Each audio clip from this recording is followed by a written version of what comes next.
Salut tout le monde et bienvenue à Opinion d'un vrai cinéphile. Je suis votre hôte Nicolas Tomaillard et aujourd'hui on va discuter du film Bad Boys for Life. On va se demander premièrement, est-ce que le film est bon? Et deuxièmement, est-ce que ça méritait une suite? Le dernier Bad Boys était en 2003, Bad Boys 2, et 17 ans plus tard, est-ce que c'était utile d'avoir une suite à la série Bad Boys? Mais avant de commencer, voici la bande-annonce! Bande-annonce!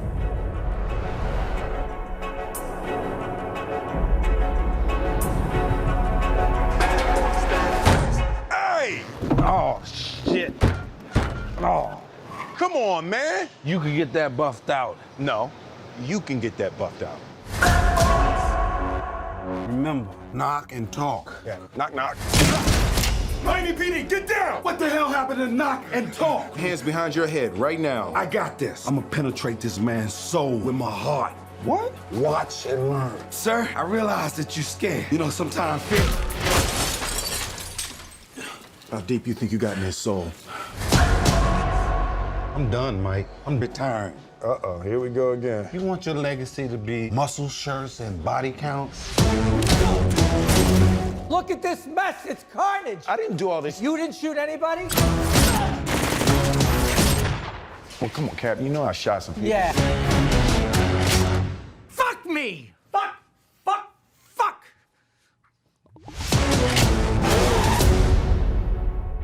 In these streets, I never trusted anybody but you.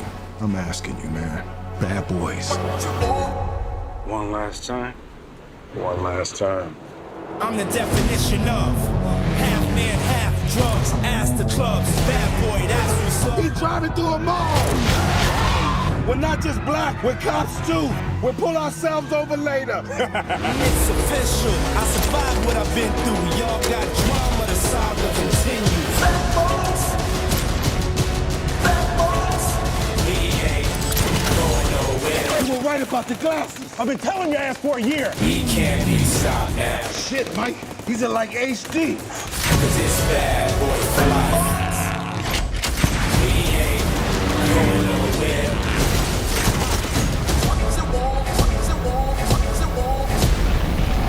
Cause it's bad boy for life. Bad Boys for Life. Donc, c'est évident que, à la vue de la bande-annonce, on se dit c'est un film d'action comme tous les autres. Pour ceux qui ont vu Bad Boys 1 et 2, on sait qui sont les personnages, on connaît un peu leur background. C'était à se poser la question, est-ce qu'un Bad Boys 3 était nécessaire?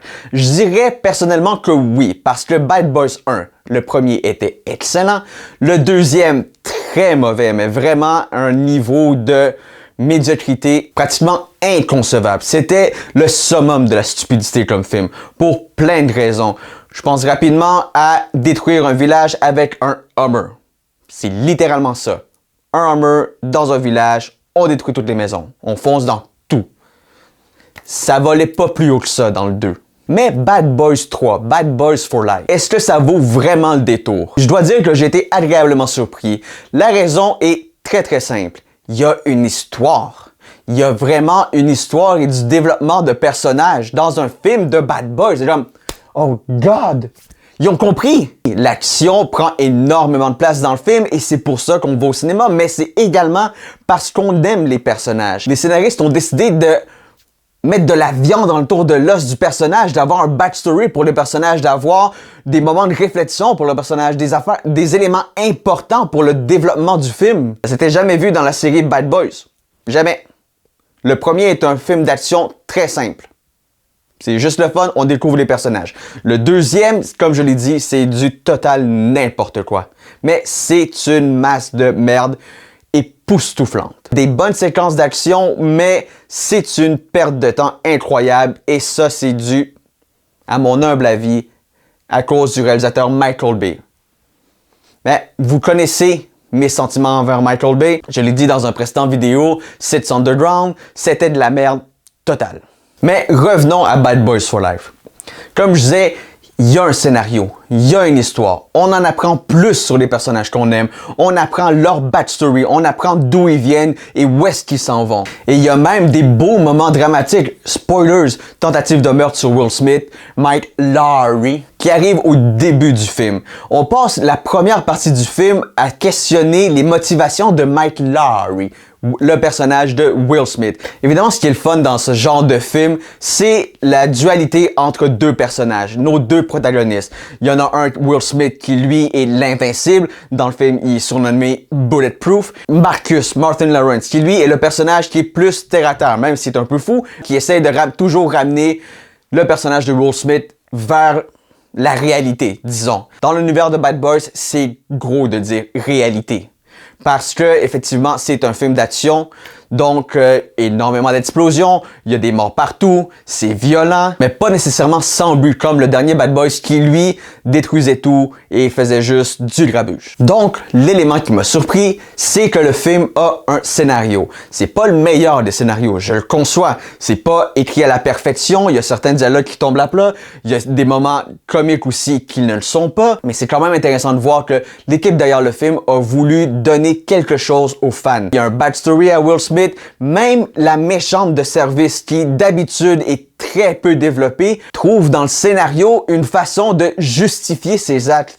On en apprend sur la méchante en plus. Je considère que dans Bad Boys for Life, on est à des années-lumière des autres films. Les autres films étaient vraiment un bon mauvais film. Donc, on se cassait pas trop la tête sur justement le développement des personnages. Ici, on a essayé fort.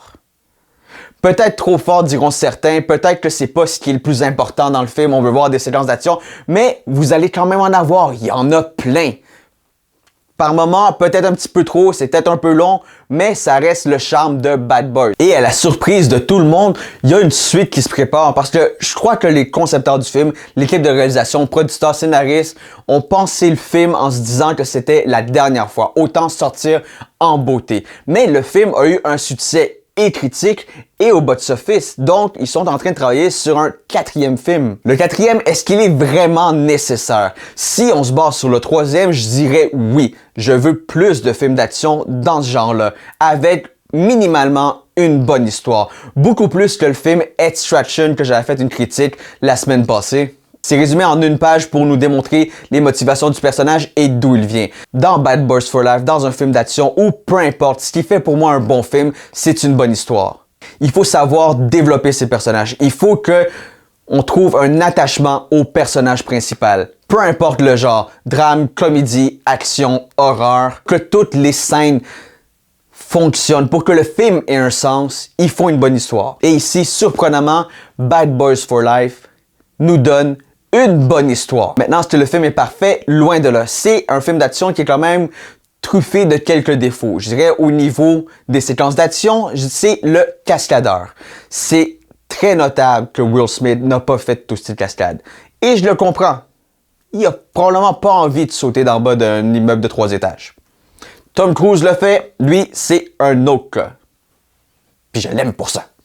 Mais ça paraît dans le film que c'est pas Will Smith. Et même certains effets spéciaux qui ont essayé d'inclure le deepfake au niveau du visage, remplacer le visage du cascadeur par celui de Will Smith, c'est limite décevant comme tentative.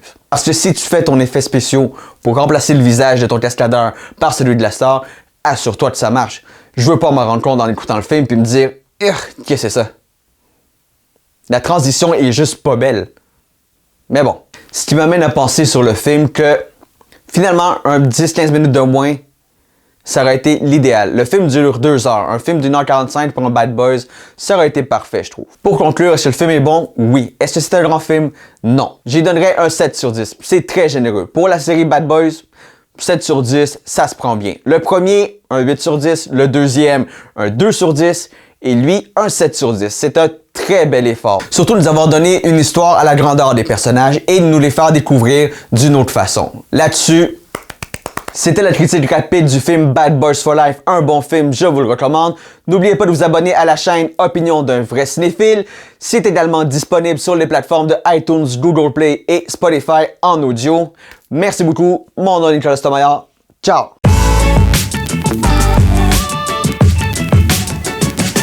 Non, faut faut que je me présente. Faut que je me présente. Faut que je me présente. Flaflam. Go. En 2003.